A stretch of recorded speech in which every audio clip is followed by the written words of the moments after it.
दोस्तों नमस्कार। आपका स्वागत है हमारे चैनल पे। कालयुग केवल नाम आधारा, असुमिर सुमिर सब होई है पार। मातु मोहि दीजे कछु चिन्हा, अजय से रघुनायक मोहि दीन्हा। चूड़ामणि उतार तब दयऊँ, हर्ष समेत पवन सुत भयहूँ। कहूँ तात यस मोर प्रणामा, असब प्रकार प्रभु पूरन कामा। दीन दयाल बिरध सम भारी, हरहु नाथ मम संकट भारी। दोस्तों, यदि हमारे वीडियो पे आप नए हैं तो हमारे वीडियो को लाइक करिए, सब्सक्राइब करिए, शेयर करिए, कमेंट में लिखिए जय श्री राम। दोस्तों, हनुमान जी लंका विध्वंस करके, जलाकर खाक करके, मात्र केवल भविष्य के महल छोड़ के माता सीता के पास आते हैं और माता सीता से बोलते हैं, हे माता, जैसे हम भगवान राम की मुद्रा अर्थात मुद्री मतलब अंगूठी दिया है आपको, उसी तरह आप कुछ हमें चिन्ह के रूप में दीजिए। तो माता सीता ने अपना चूड़ामणि उतार कर हनुमान जी को दे दिया। फिर हनुमान जी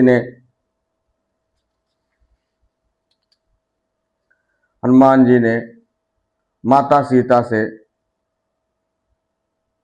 प्रणाम किया। क्या क्या कहते हैं? तात शक्र सुत कथा सुनहूं, बान प्रताप बहु समुझयहूं। मास दिवस मोहु नाथ नयावा।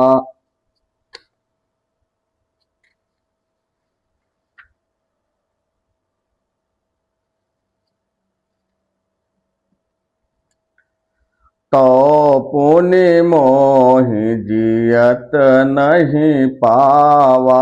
माता सीता जी से, हनुमान जी से माता सीता बोलती हैं, हे तात, भगवान से कहना कि इस माह के अंत तक अगर नहीं आएंगे तो हमें जीवित यहाँ नहीं पाएंगे।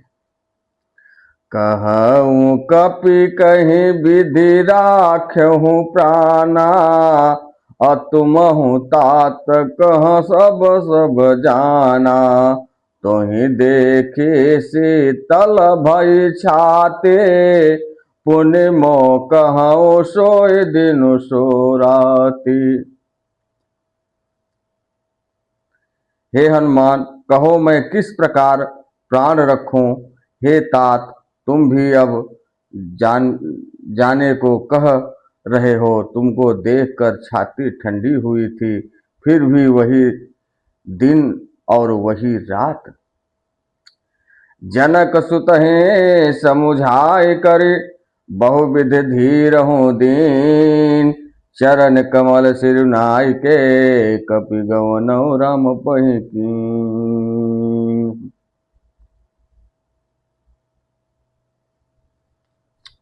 हनुमान जी लंका से अशोक वाटिका से माता सीता को धीरज धारण करके, धीरज धराने के लिए उन्होंने बोला, हे माता, आप धीरज रखिए, साहस रखिए, भगवान अवश्य आएंगे और आपको सम्मान पूर्वक लंका से ले जाएंगे। दोस्तों, ये वो क्षण है, ये वो पल है, ना तो आप थे और ना ही हम, फिर भी रामचरितमानस ये ऐसा प्रसंग है, सुंदरकांड, जिसमें सारे रामायण का सार है। और ये सुंदरकांड सुनकर, कहकर श्रोतागण, वक्तागण दोनों को अपार खुशी मिलती है। यदि जहाँ सुंदरकांड पाठ होता है, वहाँ स्वयं भगवान श्री रामचंद्र जी का आगमन होता है। जिस घर में सुंदरकांड पाठ आरंभ होता है, उस घर में भगवान राम का वास होता है। स्वयं हनुमान जी विराजमान हो जाते हैं। सोचिए जरा, यदि जिस घर में भगवान राम और स्वयं हनुमान जी विराजमान हो जाएं, वो घर की क्या स्थिति रहेगी।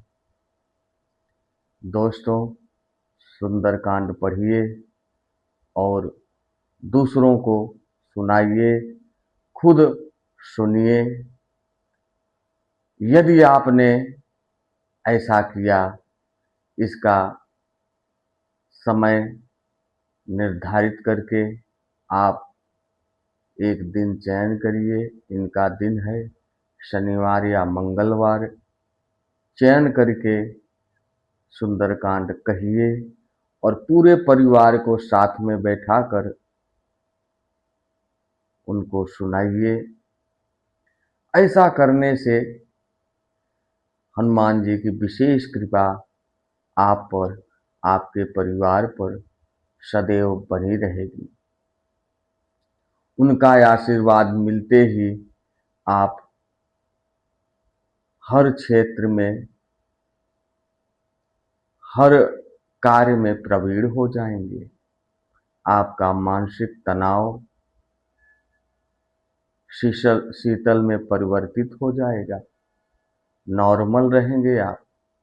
क्रोध है आपके नजदीक नहीं आएगा।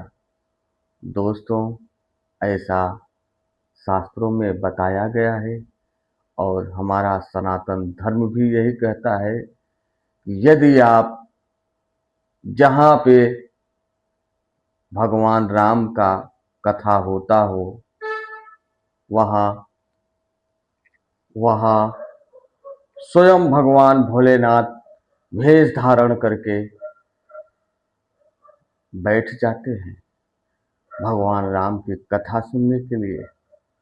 तो सोचिए जरा कि भगवान श्री रामचंद्र जी की लीला, उनकी कथा में कितना ताकत है, कितना शक्तिशाली है।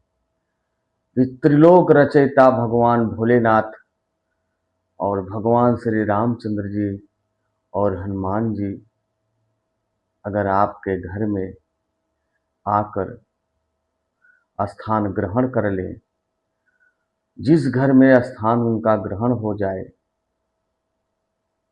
सोचिए वो घर किस प्रकार का होगा, वो घर की कितनी प्रगति होगी।